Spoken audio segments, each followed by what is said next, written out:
Boris Johnson থেকে নরেন্দ্র মোদী, জন সিনা থেকে Kim Kardashian, Shahrukh Khan থেকে ফিফা প্রেসিডেন্ট গিয়ানি ইনফ্যান্টিনো। অতিথি তালিকায় কার নাম যে ছিল না সেটা খুঁজে বার করা সব থেকে কষ্টসাধ্য কাজ। গত 100 বছরের মধ্যে সব থেকে জমকালো বিয়ের অনুষ্ঠান হিসেবে তকমা পেয়েছে অনন্ত আম্বানি ও রাধিকা মার্চেন্টের বিবাহ। শুধু সেলেব্রাই নন, এই বিয়েতে নিমন্ত্রিত ছিলেন দেশের বড় বড় ধর্মগুরুরাও। নবদম্পতিকে আশীর্বাদ দিতে উপস্থিত ছিলেন শঙ্করাচার্য স্বামী অভিমুক্তেশ্বরানন্দ। আম্বানিদের এই বৈভবপূর্ণ বিয়েতে তার উপস্থিতি নিয়ে আপত্তি জানায় সাধু সন্ত সমাজের একাংশ।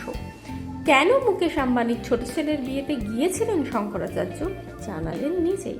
हमको जब ये बताया गया कि ये ऐसा एक विवाह अंबानी परिवार के द्वारा किया जा रहा है जिसमें लंबे समय तक कई कार्यक्रम आयोजित किए जा रहे हैं, लेकिन किसी एक दिन भी एक बोतल शराब नहीं परोसी जा रही। हजारों व्यंजन बनाए जा रहे हैं अलग अलग मौक़ों पर, लेकिन एक दिन भी कोई भी मांसाहार का व्यंजन उसमें नहीं बनाया जा रहा। इतना ही नहीं, बहुत सारी जो धार्मिक विधियां हैं उनका यथावत अनुपालन किया जा रहा है। इस तरह से भारतीय संस्कृति का अनुसरण करते हुए ये विवाह किया जा रहा है। तो हम लोगों ने समझा कि ऐसे कार्य को अपना आशीर्वाद देना चाहिए।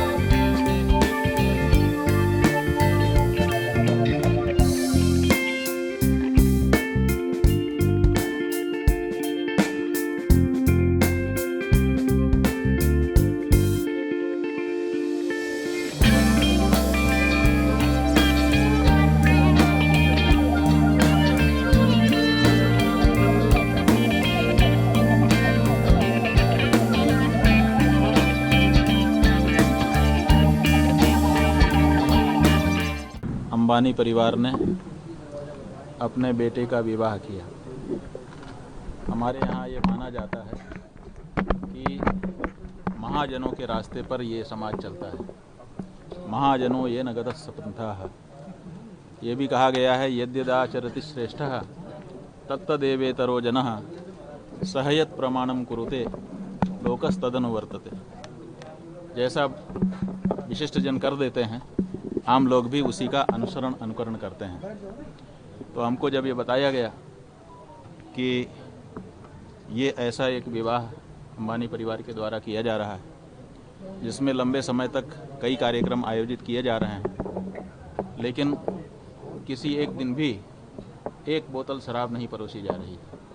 पूरी तरह से इस बारे में दृढ़ता से व्यवस्था बनाई गई है कि शराब किसी भी दिन किसी हालत में परोसी नहीं जाएगी।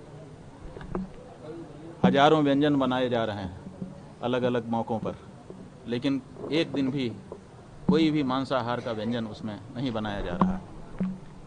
इतना ही नहीं, बहुत सारी जो धार्मिक विधियां हैं उनका यथावत अनुपालन किया जा रहा है। और आशीर्वाद गोष्ठी में पहले भगवान की पूजा करके उनसे आशीर्वाद लिया जा रहा है, फिर गुरुजनों से आशीर्वाद लिया जा रहा है, फिर श्रेष्ठ पुरुषों से आशीर्वाद लिया जा रहा है। इस तरह से भारतीय संस्कृति का अनुसरण करते हुए ये विवाह किया जा रहा है। तो हम लोगों ने समझा कि ऐसे कार्य को अपना आशीर्वाद देना चाहिए, जिससे हमारे देश में अब क्या हो गया है हम जानते हैं। हम तो बड़े लोगों में भी जाते हैं और सामान्य लोगों में भी जाते हैं, गरीब से गरीब घर में भी जाते हैं। हमको पता है आज परिस्थिति ये है कि विवाह का आयोजन करने पर बाराती ही नहीं आते, कह देते हैं कि हमारे लिए क्या व्यवस्था है, अमुक चीज़ की व्यवस्था है कि नहीं। हमारे पास लोग आते हैं रोते हुए कि हम शराब नहीं परोसना चाहते, लेकिन बारातियों की मांग है महाराज जी हम क्या करें। वो कह रहे हैं कि हम आएंगे ही नहीं, हमारे लिए क्या व्यवस्था है। और अगर व्यवस्था ना करो तो वापस नाराज होकर चले जाते हैं। तो जहाँ देश में ऐसी परिस्थिति बन गई हो कि कोई भी उत्सव बिना शराब के न तो शुरू होता हो न तो पूरा होता हो, वहाँ पर इतना बड़ा आयोजन एक व्यक्ति ने करके दिखा दिया जिसमें शराब नहीं परोसी, जिसमें मांसाहार नहीं परोसा। तो ये एक बहुत अच्छा कार्य हम लोगों को लगा। तो हम लोगों ने समझा कि जा करके इनको आशीर्वाद करना चाहिए, और उन्होंने बड़ी श्रद्धा से बुलाया था और मर्यादा रखते हुए सब निभाया भी।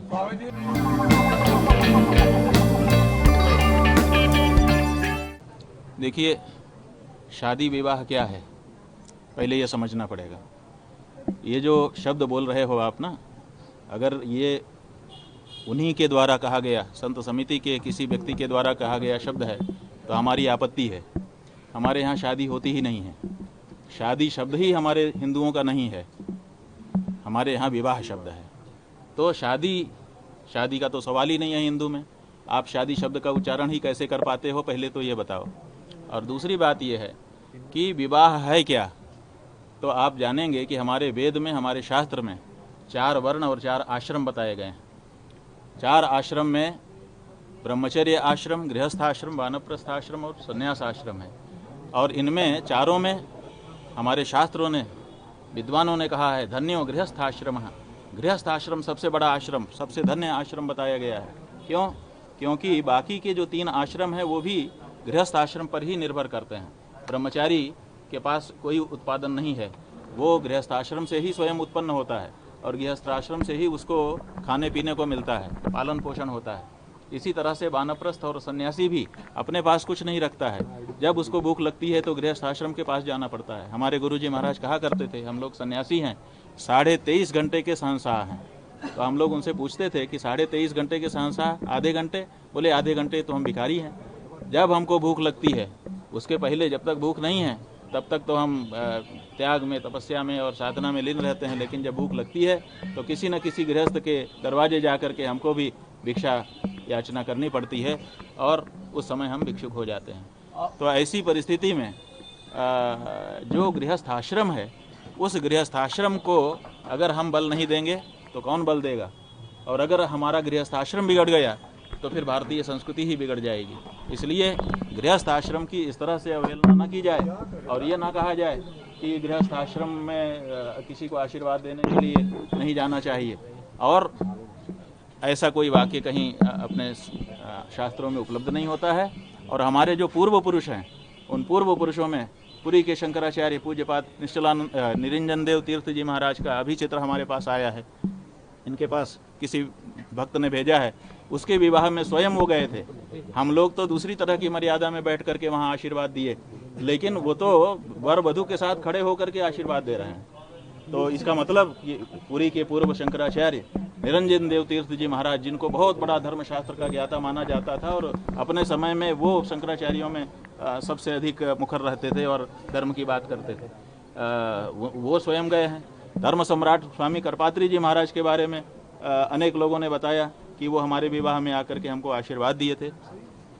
स्वयं इस समय दूसरे जो शंकराचार्य हैं, पुरी के शंकराचार्य जी महाराज, उनके बारे में लोगों ने बताया, फोटो भेजा हमारे पास कि वो हमारे विवाह में आकर के हमको आशीर्वाद दे करके गए हैं। तो ये जो हमारे पूर्व पुरुष हैं, पूजनीय पुरुष हैं, ये विवाह में जा करके और आशीर्वाद देते रहे हैं। क्यों देते रहे हैं? क्योंकि ये जानते हैं कि गृहस्थ आश्रम अगर बिगड़ गया तो सारे आश्रम बिगड़ जाएंगे।